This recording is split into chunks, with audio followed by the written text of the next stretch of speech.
Eh bien, on me demande souvent pourquoi j'ai une attitude vis-à-vis de la naissance du bébé humain qui n'est pas habituelle.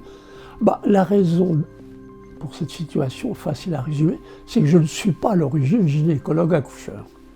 Je suis chirurgien éduqué dans les années 1950, à une époque où les chirurgiens étaient capables de s'adapter aux nouvelles techniques de césarienne. Les gynécologues accoucheurs n'avaient pas de formation chirurgicale. Et c'est ainsi que j'étais de plus en plus obligé de m'intéresser à l'obstétrique. J'avais bien sûr un passé obstétrical léger, mais je suis à l'origine obstétricien. Et par hasard, il se trouve que dans l'hôpital où j'étais nommé chirurgien à Pithiviers, quand je suis arrivé, il n'y avait pas de gynécologue accoucheur titulaire du poste et je me suis occupé de la maternité. Donc, je m'en suis occupé d'une façon inhabituelle, à tel point qu'on est passé de 200 naissances par an quand je suis arrivé, jusqu'à 1000 par an,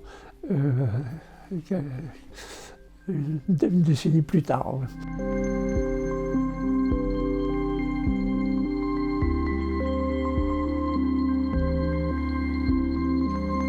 Disons que j'ai pris conscience de l'importance de ce qui se passe dans cette période que j'appelle la période primale, qui comprend en particulier la période de la naissance. Et cela m'a conduit à établir une banque de données. J'en ai pris conscience grâce à la rencontre de personnages tels que Nico Tinbergen, prix Nobel en 1973, avec qui j'ai eu des conversations, etc. Donc, je me suis intéressé à ce qu'on ne savait, ce qu'on ne savait pas, mais je me suis intéressé aux raisons qu'on avait d'aborder ce sujet. Quelles sont les conséquences à long terme de ce qui se passe au début de la vie, d'autant plus que la période qui entoure la naissance, c'est la période de la vie humaine qui a été la plus profondément modifiée au cours de ces dernières décennies, au cours des derniers millénaires, des derniers siècles, mais encore plus au cours des toutes dernières années. Donc c'est un sujet d'une extrême importance qui permet d'anticiper une façon d'évoluer de l'être humain. Il faut s'intéresser à l'évolution de l'être humain, de Homo, en fonction de la façon de naître. Cet aspect du mode de vie complètement bouleversé. C'est un sujet de toute évidence auquel il faut donner de l'importance. Les exemples sont extrêmement nombreux. Par exemple, aujourd'hui, à l'époque des substituts pharmacologiques bon marché pour les hormones naturelles, à l'époque des césariennes qui se font avec beaucoup de facilité, eh bien, pour mettre une femme n'a plus besoin de libérer un cocktail d'hormones de l'amour pour avoir un bébé. Les hormones de l'amour sont rendues inutiles dans la période qui entoure la naissance. Tant sont utilisés les substituts pharmacologiques et la chirurgie. Plus besoin d'hormones de l'amour dans cette période critique de développement. Ça vaut la peine d'y réfléchir. Non. Mais il y a d'autres façons, raisons de réfléchir. Aujourd'hui, on comprend l'importance de la perspective bactériologique. Jusqu'à une époque récente, les femmes accouchaient là où elles vivaient. Les bébés qui ont les mêmes anticorps que leur mère dans l'espèce humaine naissaient au milieu de microbes familiers et amicaux, qui avaient pour mission de commencer à éduquer le système immunitaire. Bon, maintenant c'est plus comme ça. Les femmes ne mettent plus au monde leur bébé dans un endroit, dans un lieu familier sur le plan bactériologique. Donc l'éducation du système immunitaire se fait différemment. À une époque où soudain on réalise l'importance extraordinaire pour notre santé, pour notre trait de personnalité, pour nos fonctions cérébrales de notre flore intestinale. Et on s'aperçoit que la flore intestinale aujourd'hui n'est plus, dès la naissance, éduquée de la même façon, puisque les bébés ne naissent plus au milieu de microbes familiers et amicaux. Donc on a une foule de raisons aujourd'hui de se poser des questions. Une autre raison, c'est que quand on analyse la situation actuelle, on s'aperçoit qu'on a neutralisé les lois de la sélection naturelle. Des lois aussi vieilles que la vie, des milliards d'années. Et là, depuis quelques années, on a neutralisé les lois de la sélection naturelle. Je pourrais donner 1000 exemples, mais par exemple, une femme enceinte qui ne peut pas accoucher par elle-même peut avoir autant de bébés qu'une femme qui accouche très facilement, avec la césarienne. On neutralise les lois de la sélection naturelle. C'est un exemple parmi beaucoup. Alors, il y a aussi d'autres questions d'aborder ces sujets et de montrer leur énormité, si on peut dire. Il y a eu, depuis 2015, c'est très précis, une crise démographique. Et, jusqu'à présent, personne ne s'est demandé dans quelle mesure ce ne serait pas lié à la façon de naître. Alors ça m'a conduit à faire des enquêtes que je ne peux pas résumer, à comparer des tas de pays comme Porto Rico, comme la Corée du Sud, l'Europe occidentale, etc. On a des raisons de se demander si cette chute démographique brutale, inattendue, imprévue par les experts et les politiciens qui écoutent les experts, n'est pas dans une certaine mesure liée à la façon de naître, au fait que les femmes ne mettent plus au monde leurs bébés. Les bébés sont délivrés par une institution. C'est énorme comme révolution. Alors, il faut ajouter à cela, pour souligner mon intérêt pour ce sujet, il est possible, soudain, alors ça c'est une façon d'introduire un peu une note d'optimisme, alors qu'on a beaucoup plus de raisons d'être pessimiste, mais c'est qu'il n'est pas exclu que dans un avenir proche, on puisse redécouvrir les besoins de base de la femme qui accouche. Alors tout cela, ça conduirait à une façon de comprendre nouvelle. Jusqu'ici, on n'a pas réalisé, les neurophysiologiques peuvent nous aider à réaliser qu'on ne peut pas aider un processus involontaire. Le processus de l'accouchement, c'est un processus involontaire. On ne peut pas l'aider, on ne peut que le gêner, en fait, activement, etc., ou le protéger. On peut le protéger. Mais qu'est-ce qui se passe aujourd'hui? Eh bien, on s'aperçoit qu'il y a une particularité de l'être humain qui n'avait pas été comprise jusqu'à récemment, c'est que, bien entendu, nous sommes doués d'un cerveau énorme, puissant, en particulier d'un nouveau cerveau qu'on appelle le néocortex, qui nous permet de faire des choses extraordinaires, mais qu'est-ce qu'on est en train d'apprendre? C'est que ce puissant néocortex, qui peut-être n'est pas toujours un outil nous renseignant sur le temps, sur l'espace, le temps, etc. C'est pas toujours un outil. Ça peut être un agent inhibiteur. On est en train d'apprendre que le néocortex est puissant, mais peut agir dans deux directions différentes. Et il y a des processus physiologiques qui peuvent être inhibés par ce puissant nouveau cerveau dont est doué l'être humain, comme par exemple le sens de l'odorat, des réflexes archaïques qui disparaissent très vite. D'autres exemples, l'accès à la transcendance, etc. Eh bien, voilà ce qu'on est en train de s'apercevoir que ce puissant néocortex est un agent qui inhibe des fonctions physiologiques comme l'accouchement. Qu'est-ce qu'on va comprendre si on écoute la neurophysiologie?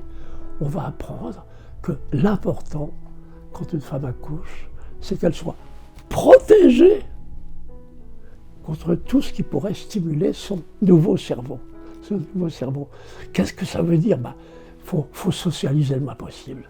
Faut éviter de lui parler. Il ne faut pas la regarder. Il faut la protéger contre ce qui pourrait attirer son attention.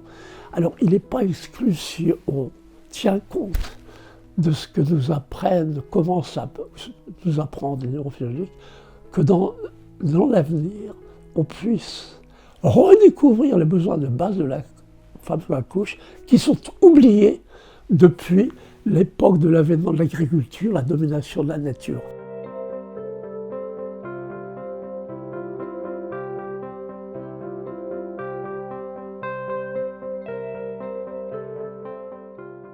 Le grand public a appris beaucoup de choses, mais il faut interpréter la signification de ce qu'ils ont appris, la véritable signification.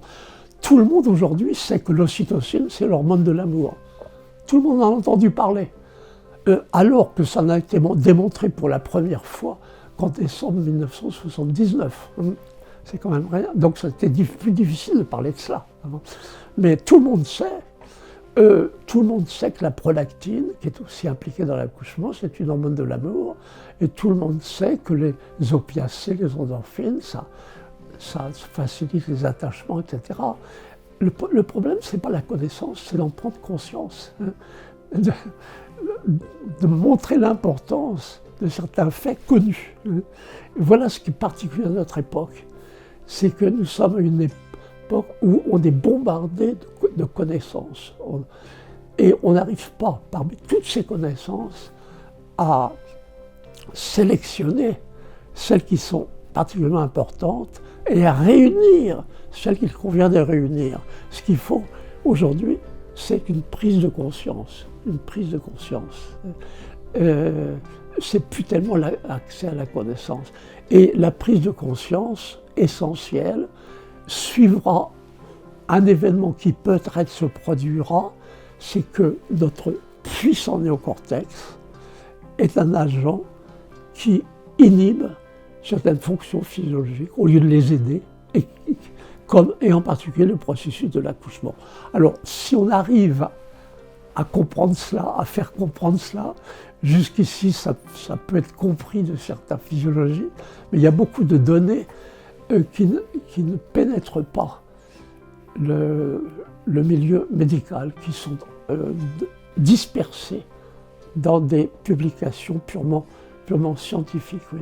Par exemple, comme on fait aujourd'hui, très souvent, on déclenche un accouchement, eh bien, on ne se rend pas compte qu'on élimine une phase très importante pour l'activité physiologique maternelle, placentaire, fœtale, et aussi très importante sur le plan bactériologique. On ne s'en rend pas compte parce que les données importantes ne viennent pas de la littérature médicale, ils viennent de données scientifiques dispersées. Donc voilà, aujourd'hui, moi si j'ai bien compris aujourd'hui, actuellement, certains faits importants sur le plan, la façon dont se construit la flore intestinale dans la période qui entoure la naissance, c'est que je m'intéresse beaucoup au vernix caserosa, c'est-à-dire cette crème comme du fromage qui couvre la peau d'un bébé humain. On disait c'est seulement chez les humains que c'est comme ça, il n'y a que les humains. On disait cela. Mais, alors on ne l'étudiait pas, aucun intérêt en médecine humaine. Mais en fait, c'est partagé avec des mammifères marins. Moi, je m'intéresse beaucoup à la naissance des lions de mer, qui organisent leur flore intestinale en grande partie par la façon dont le vernix caserosa, cette crème comme du fromage, se détache de la peau, enfin de la grossesse, enrichit le liquide amniotique, le fœtus l'absorbe, et c'est sans doute un événement important, composante importante de la façon dont s'élabore la flore intestinale humaine. Alors, ce sont des faits complètement nouveaux, mais pour en comprendre l'importance, il faut une attitude interdisciplinaire, non pas pluridisciplinaire, mais interdisciplinaire. En ce moment, je m'intéresse beaucoup au vernis occasionnel des lions de mer, ouais, pour comprendre l'être humain. Donc voilà où nous en sommes.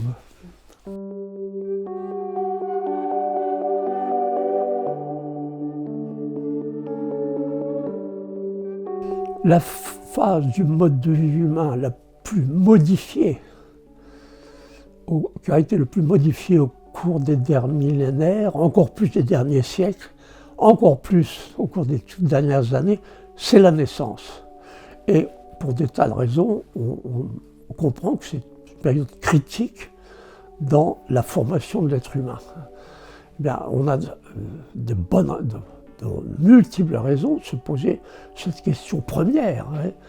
Avant de s'intéresser aux effets des activités humaines, comme on le fait constamment, on s'intéresse aux effets des activités humaines, mais quel être humain va vivre sur cette planète dans l'avenir, responsable des activités humaines, ça.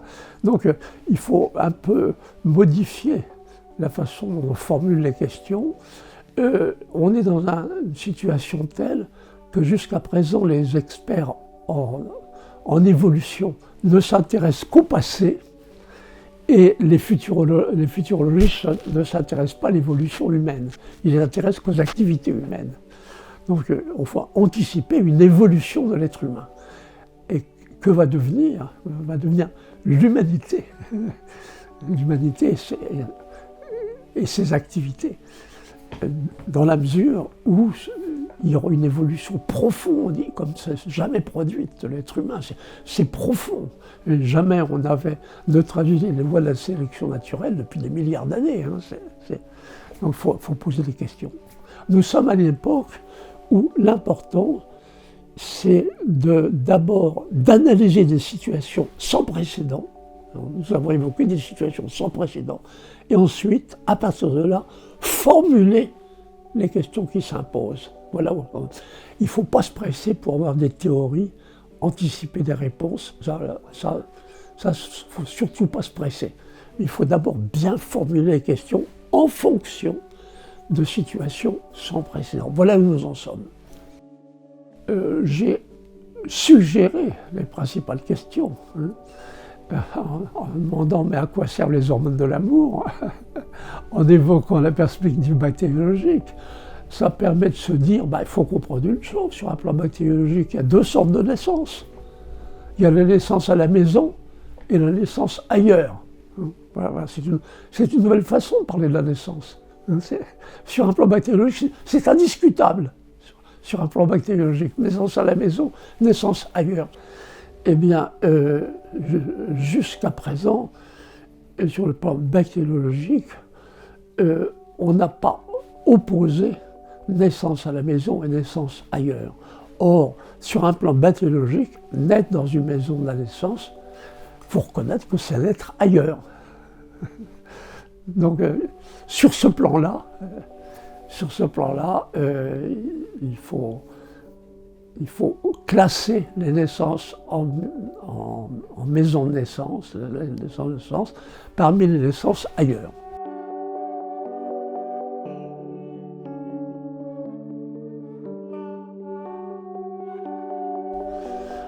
L'important, c'est le degré de socialisation au moment de l'accouchement. Quand on a compris le concept d'inhibition néocorticale, il ne faut pas que le nouveau cerveau soit stimulé, eh bien, on comprend qu'il faut socialiser le moins possible l'accouchement, quel que soit l'endroit où on est.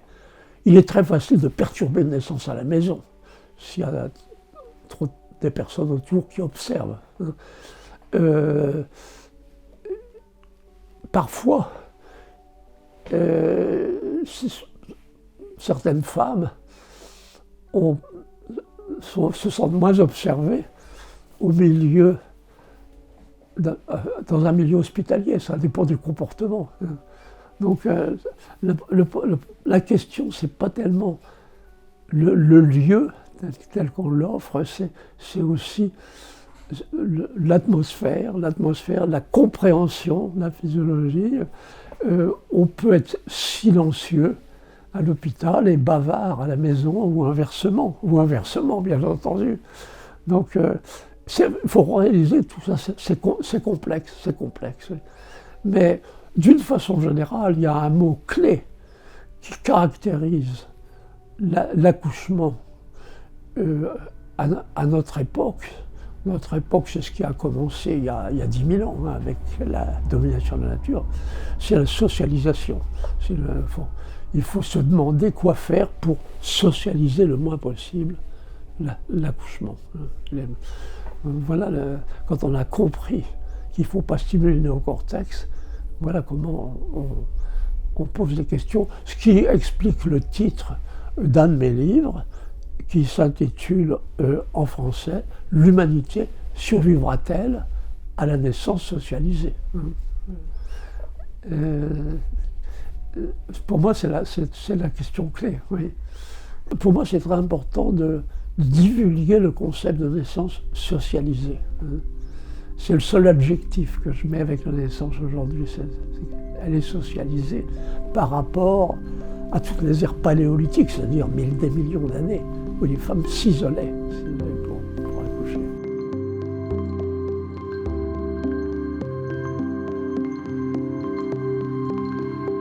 Il faut que les personnes qui vont communiquer avec nous, il faut qu'elles se demandent si elles sont prêtes à cela. Que puis-je faire dans ma propre situation pour participer à l'initiation d'une nécessaire prise de conscience? Il ne s'agit pas d'acquérir des connaissances sophistiquées. Il ne s'agit pas d'avoir un passé, une formation scientifique. Il suffit de comprendre certaines données scientifiques importantes et se dire quoi faire. Alors la clé, bien sûr, ça dépend de qui on est dans le milieu social, mais la clé, c'est, je dirais ça, de façon qu'il faut expliquer, c'est d'être bilingue. Alors, qu'est-ce que ça veut dire? Eh bien, pour participer à une nécessaire prise de conscience, il ne faut pas se contenter de transmettre ce qu'on perçoit subjectivement, le langage du cœur. Ça ne suffit pas. On ne vous écoutera pas, on vous écoutera. Si on vous comprend d'avance, on vous écoutera. Ce qu'il faut être bilingue, c'est-à-dire associer cela avec des données scientifiques. Et à ce moment-là, on vous écoute. Voilà. Alors la clé, c'est cela, c'est devenir bilingue. Je vais donner un exemple. Jusqu'à une époque récente, il m'est arrivé, par exemple, dans les années 70, de dire que une femme semble accoucher plus facilement dans la pénombre que dans un endroit fortement éclairé. On sait, les obstétriciens se sont souvent moqués de moi. Un professeur d'obstétrique parisien a dit c'est déjà difficile de faire naître un bébé avec de la lumière, qu'est-ce que ça va être dans le noir? On s'est moqué de moi. Aujourd'hui, si on s'adapte au conseil scientifique, je propose comme sujet, si je parle à des médecins par exemple, la fonction de la mélatonine dans la parturition humaine. Bon, c'est le même sujet. La mélatonine, c'est l'hormone de l'obscurité. Tout le monde sait, beaucoup savent ça. Et on sait aujourd'hui que la mélatonine, c'est une hormone essentielle de l'accouchement, qui travaille avec l'ocytocine. Donc la fonction de la mélatonine dans la parturition humaine, tout d'un coup les médecins s'intéressent au sujet, et puis ils en demandent plus, et puis on élargit le sujet, ils posent des questions, puis cette mélatonine, elle traverse le placenta, elle protège le bébé contre les effets oxydatifs, etc. Ah, mais voilà ce qu'on peut faire quand on devient bilingue. Il faut être bilingue aujourd'hui, avoir des occasions de devenir bilingue pour participer à l'initiation d'une nécessaire prise de conscience.